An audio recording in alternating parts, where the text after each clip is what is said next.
এই মাথায় যেমন চুল আপনার ট্রান্সপ্ল্যান্ট করেন, এই গালেও কি আপনারা দাড়ি ট্রান্সপ্ল্যান্ট করতে পারেন? হ্যাঁ, আমরা প্রচুর করি। আমরা শুধু তা মুখে না, তো আমরা ব্রাউ ট্রান্সপ্লান্ট করি, আচ্ছা দাড়ি করি। এটা তো খুব ভেরি কমন আমাদের। ব্রাউ ট্রান্সপ্লান্ট খুব চলে, দাড়িটাও খুব চলে, কারণ আমরা পেছন থেকে চুলটা নিয়ে আসি, কারণ এখানে তো টার্মিনাল হেয়ার্স, তো এই চুলগুলো যখন এখানে লাগাই দিই খুব ভালো, খুব খুব ভালো রেজাল্ট আসে। তো মানে দাড়িটা ভরাট লাগে বোধহয়। হ্যাঁ, এবং সবাই চায়। এবং ক্লায়েন্ট, এখন তো মানুষের দাড়ি একটা ফ্যাশন, দাড়ি তো ফ্যাশন, এখন চলছে, এখন তো চলছে সবার দাড়ি। দাড়ি বা চাপ দাড়ি থাকতে হবে, নাহলে তো পুরুষই মনে করে না। বাচ্চা বাচ্চা ছেলেরাও সব চাপ দাড়ি রেখে রাখে, সুন্দর সুন্দর লাগে সব দাড়িওয়ালা।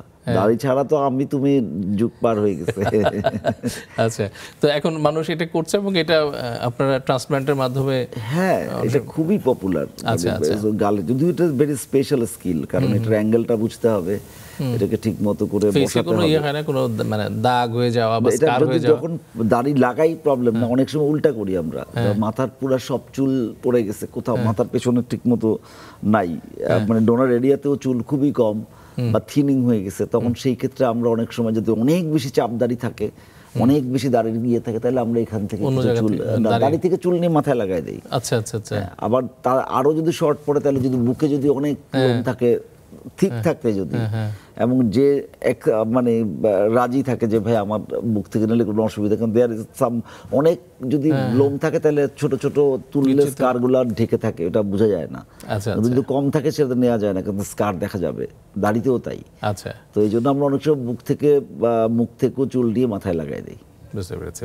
আচ্ছা, চুলের তো আমরা চুল গজানোর চিকিৎসা নিয়ে আমরা করলাম, কিন্তু আনওয়ান্টেড হেয়ার বা অনাকাঙ্ক্ষিত চুল, এটাও কিন্তু একটা বড় সমস্যা। হ্যাঁ, এটা তো অনেক বড় সমস্যা। অনাকাঙ্ক্ষিত চুল সমস্যা সমাধান করার জন্য আপনারা আধুনিক চিকিৎসা কি করছেন? এখন আসলে আমরা অনাকাঙ্ক্ষিত চুল, যেমন আগে মেডিকেল কন্ডিশনে অনাকাঙ্ক্ষিত বলতাম, যেমন হার্সেটিজম, যে মেয়েদের মুখের মধ্যে দাড়ি উঠে যায় অনেকের, সেটা ছিল আগে অনাকাঙ্ক্ষিত চুল। এখন অনেকের কাছে হাতে পায়ের লোম, অন্যান্য জায়গার আন্ডার আর্ম, বিকিনি লাইন্সের লোমও, এগুলা অনেকের কাছে অনাকাঙ্ক্ষিত, এগুলোকেও আমরা করি। তাহলে চুল গজানো এবং চুল তোলা দুটাই আমরা করে থাকি।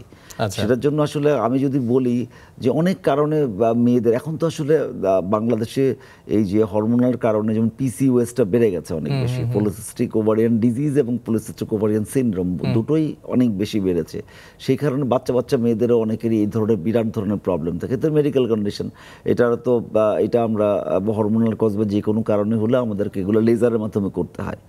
তো হেয়ার রিমুভালের ক্ষেত্রে যেটা হচ্ছে, বাংলাদেশ কিন্তু এই ক্ষেত্রে পায়োনিয়ার। এটা আমরা যে মেশিন ব্যবহার করছি, ইউএস মেশিন ক্যান্ডেলা, অনেক ধরনের লেজার দিয়েই করে, ডায়োড লেজার বা মানে যে লং পালস এনডিয়াক, যেটা লং পালস এনডিয়াক লেজার দিয়ে যদি আমরা করি, এগুলো পার্মানেন্ট হয়ে যায়। আসলে আমরা যদি মেডিকেল কোনো কন্ডিশন থাকে, মেডিকেল ট্রিটমেন্ট করি, তার সাথে যদি আমরা লেজার ব্যবহার করি, তাহলে এগুলো পার্মানেন্টলি এই হেয়ারগুলো উঠে যায়।